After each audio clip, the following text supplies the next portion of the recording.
Hello students, नमस्कार सभी को।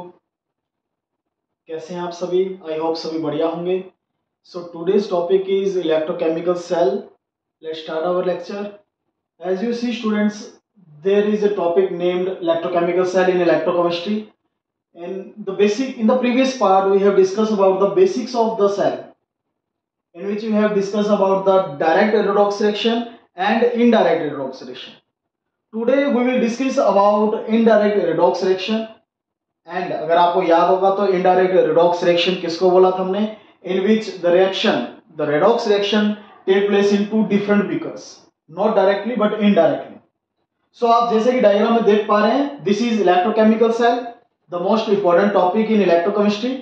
सो the basic topic of electrochemistry, electrochemical cell, जिसके अंदर आप देख पा रहे हैं सभी कि जिंक रॉड को जिंक सल्फेट सॉल्यूशन में लिया in one beaker, and in other beaker there is copper rod dipped in copper sulfate solution, and both the beakers are connected by the copper wire. This is the copper wire through voltmeter, and there is a device which is connected in between these two solution named salt brace. अब इसका क्या function अभी बात करेंगे। Let's start our lecture. So आप देख पा रहे हैं इलेक्ट्रोकेमिकल सेल, लास्ट हमने डेफिनेशन डिस्कस की थी इसकी। इलेक्ट्रोकेमिकल सेल क्या था? इलेक्ट्रोकेमिकल सेल वो डिवाइस है जिसके अंदर स्पॉन्टेनियस कन्वर्जन होता है किसका? Chemical energy into electrical energy.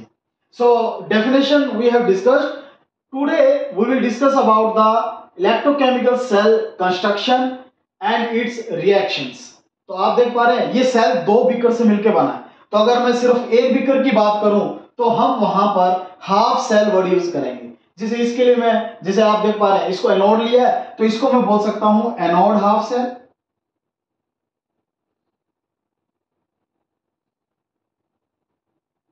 And similarly ये कैथोड वाला, इसको क्या बोलूंगा? This is cathode half cell.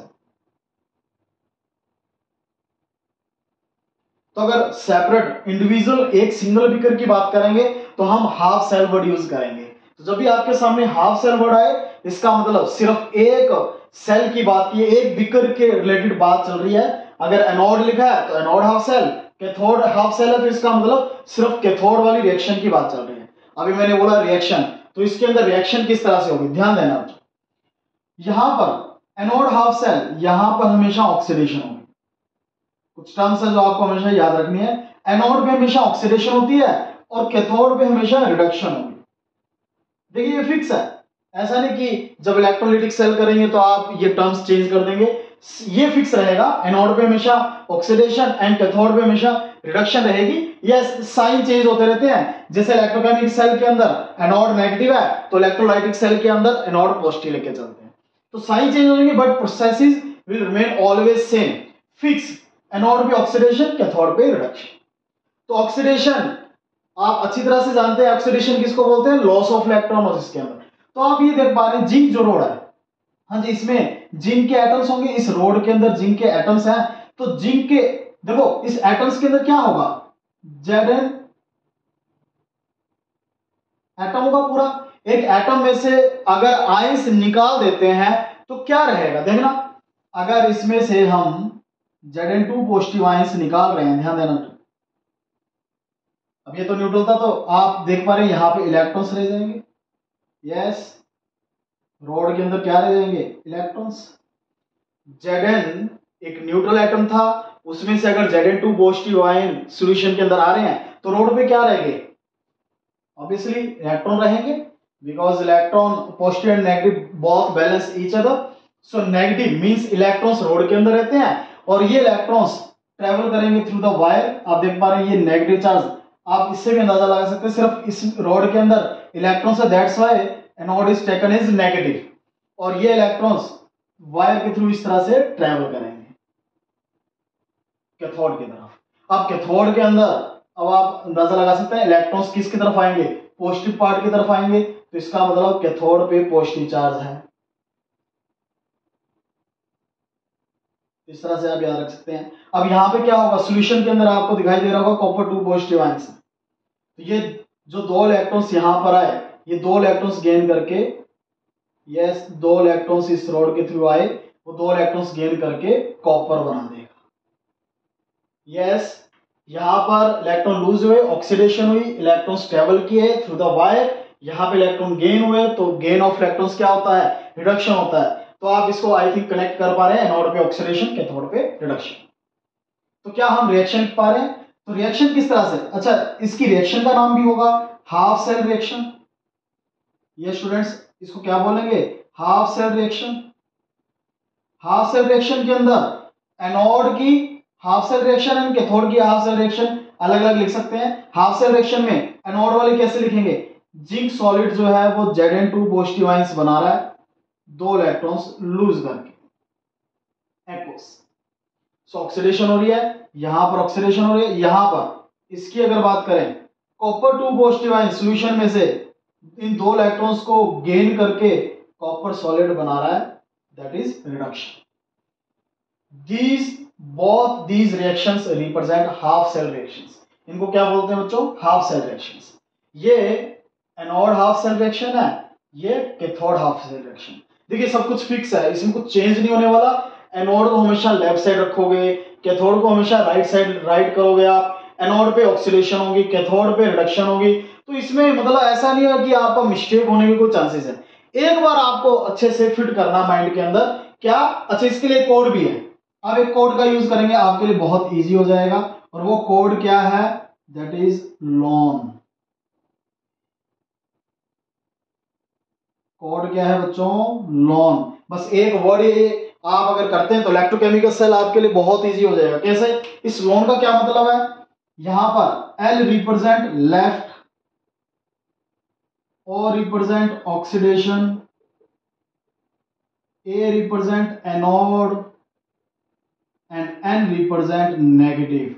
तो left oxidation anode negative loan, बस एक याद रखना है। दूसरा इसका ऑपोजिट आप कर सकते हैं, लेफ्ट का राइट हो जाएगा, ऑक्सीडेशन का रिडक्शन हो जाएगा, एनोड का कैथोड हो जाएगा और नेगेटिव का पॉजिटिव हो जाएगा। कुछ बनाने की जरूरत नहीं है, सिर्फ एक ही कोड वर्ड आपको याद रखना है, और वो किसके लिए, लेफ्ट साइड यानी कि ऑक्सीडेशन हाफ सेल के लिए। तो आई थिंक आपको हाफ सेल क्लियर हो गया होगा सबको।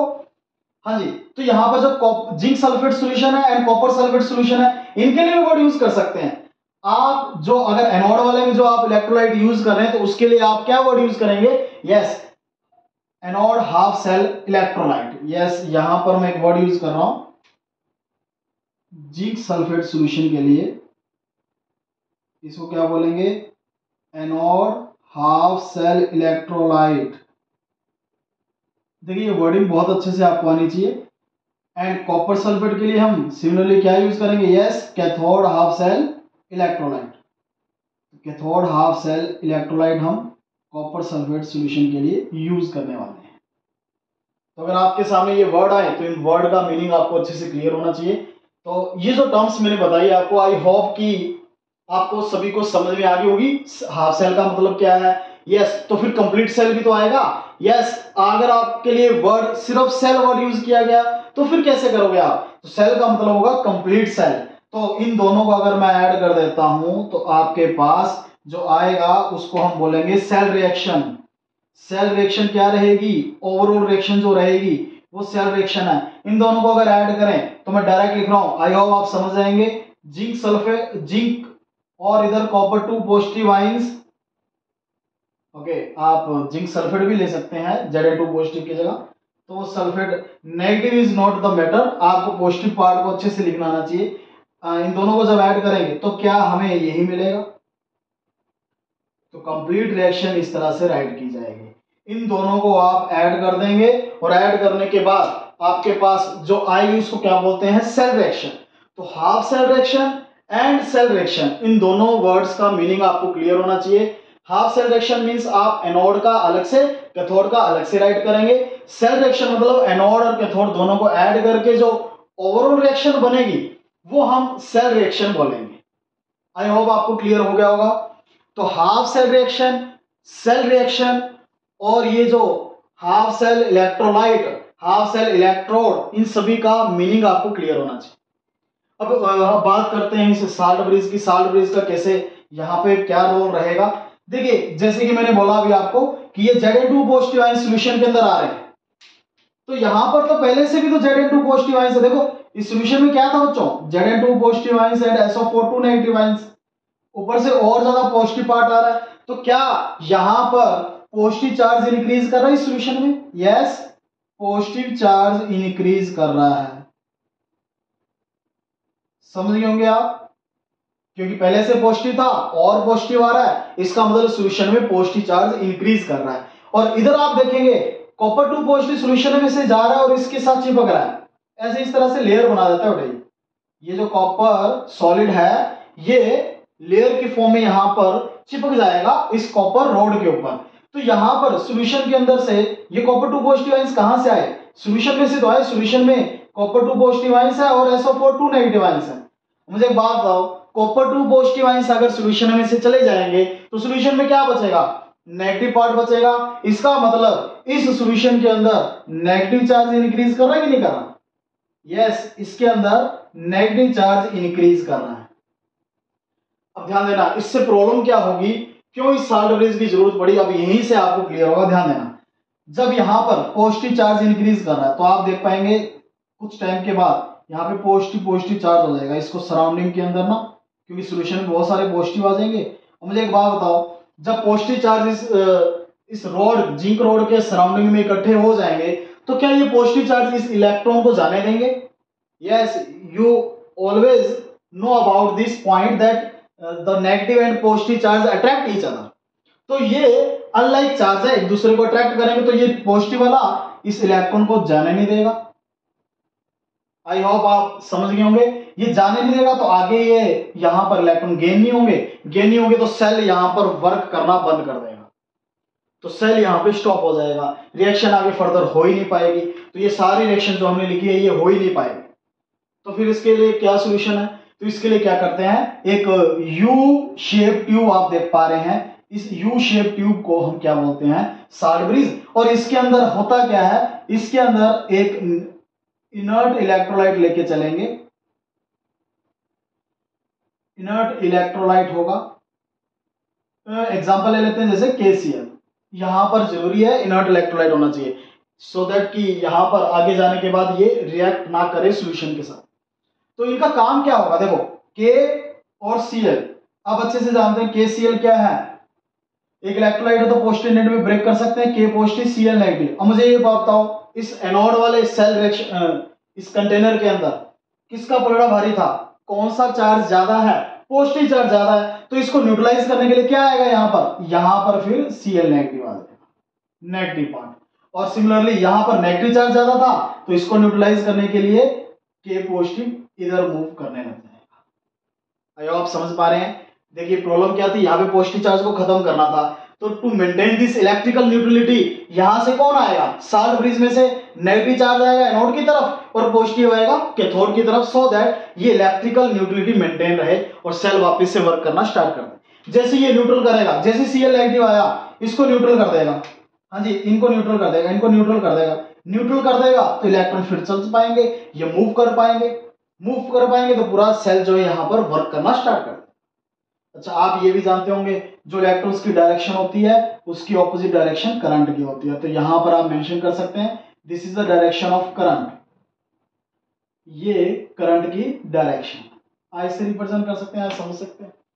तो ये करंट की डायरेक्शन है, opposite to the flow of electrons, direction of electron हम करंट की डायरेक्शन लिखते हैं। तो ये आपके सामने ये सारे के सारे प्रोसेसेस आपको अच्छे से क्लियर होने चाहिए। यहां पर साल्ट ब्रिज क्या है, आई होप आपको क्लियर हो गया कि साल्ट ब्रिज है क्या।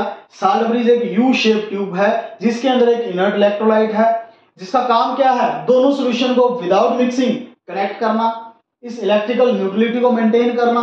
ये इसके दो मेन फंक्शन है जिसके कारण पूरा सर्किट यहां पर बन पा रहा है। ये कंप्लीट सेल वर्क कब करेगा? जब इस तरह का सेटअप रहेगा along with salt bridge. I hope आपको सारी बातें क्लियर हो गई होगी। हाफ सेल रिएक्शन क्या है? यस, ZnSO4 के लिए क्या यूज कर सकते हैं word? Anode half cell electrolyte, this is cathode half cell electrolyte. अब इनके लिए और क्या क्या लिख सकते हैं? देखो इसको एनोड हाफ सेल लिख सकता हूं मैं, क्या इसको मैं लेफ्ट हाफ सेल बोल सकता हूं? क्या इसको मैं ऑक्सीडेशन हाफ सेल बोल सकता हूं? और क्या इसको मैं नेगेटिव हाफ सेल बोल सकता हूं?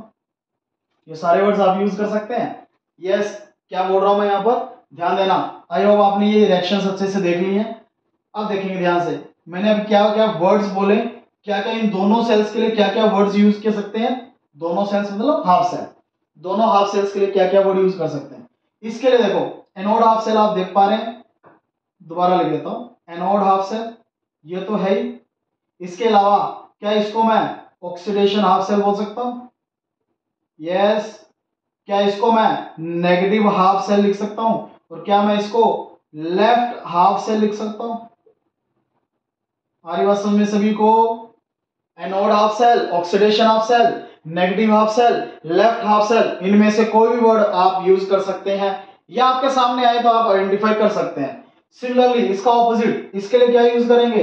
Cathode half cell. और क्या यूज करेंगे? क्या इसके लिए इधर रिडक्शन, इधर ऑक्सीडेशन था तो इसके लिए रिडक्शन हाफ सेल, नेगेटिव का पॉजिटिव हाफ सेल और लेफ्ट का राइट हाफ सेल। तो ये सारी टर्म्स हम इस कैथोड हाफ सेल यानी जो राइट साइड है कॉपर वाला है इसके लिए यूज कर सकते हैं। आई होप आपको सारी बातें क्लियर हो गई होगी। So this is about the basic of electrochemical cell, जिसके बगैर आप आगे कर ही नहीं पाएंगे, इतना कम से कम आपके पास इंफॉर्मेशन होनी चाहिए। अच्छा, इलेक्ट्रोकेमिकल सेल को और भी नाम से जाने जाते हैं, आपको कंफ्यूज करने के लिए गैल्वेनिक सेल बोल देंगे, तो यही है वो गैल्वेनिक सेल, ठीक है, वोल्टेइक सेल, वोल्टेइक सेल, और तो डेनियल सेल भी इसी की एक फॉर्म होती है, तो डेनियल सेल भी वर्ड आए तो रिएक्शन सेम होती है इन सभी में। तो ये other names of electrochemical cell, these are the other names of electrochemical cell. तो इतनी बातें आपको अच्छे से पता होना चाहिए। So this is about the electrochemical cell, its half cell reactions, its full cell reactions. So I hope आपको सारी बातें क्लियर हो गई होगी। Okay students, thank you and have a nice day.